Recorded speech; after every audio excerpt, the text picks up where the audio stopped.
Now, there's another neurotransmitter, neuromodulator, another system in the brain that uses another substance called serotonin.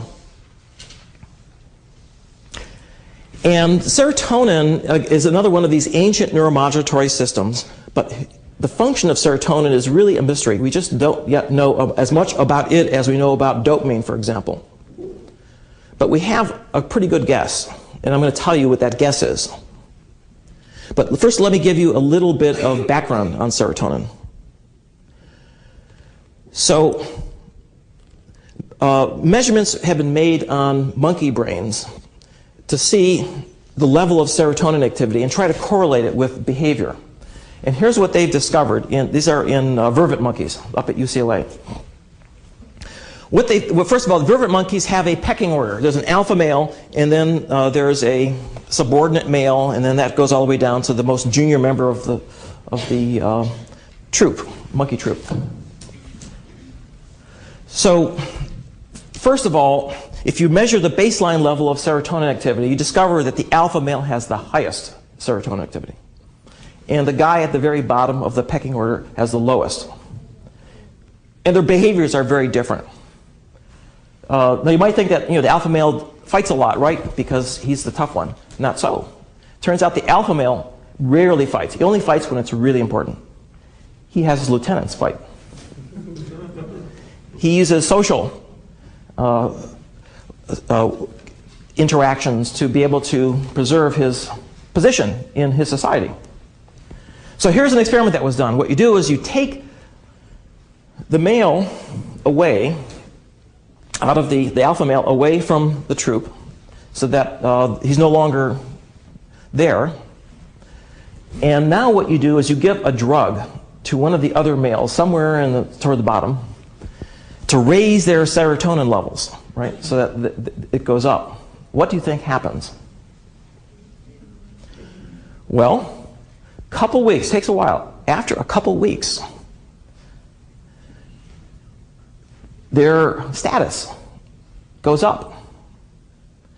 And what's interesting is that the males don't notice it. The females notice this first.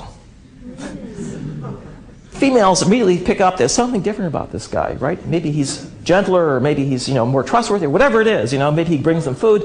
But suddenly the females start paying more attention to him, and the next thing you know, the rest of the males follow. He becomes the alpha male. Do you know what that drug was that they gave that monkey? Prozac.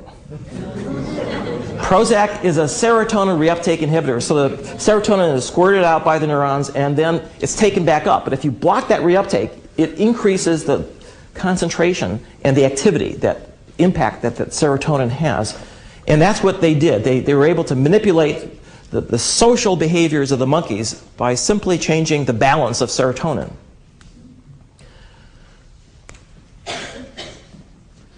It also is correlated with a lot of other types of behavior. Just briefly, if you're interested, so the low serotonin monkeys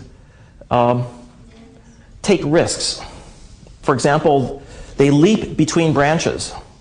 They take big risks. They leap 10, 20 feet, and they often fall. They get into trouble. Monkeys have a very traditional way of dealing with altercations. It doesn't make a lot of sense to fight in order to settle something when it's clear that one of them is bigger than the other. So what you do is you posture, you raise your voice and try to sound as low as possible so that you can sound like you're big. And then after a few minutes, it becomes clear that one of them is going to beat up the other one, so the one becomes submissive and everything's fine. Everybody knows their place, right? Well, these low serotonin monkeys don't wait. Even if they're smaller, they just go for the jugular, and of course they get smashed. So they're risk takers.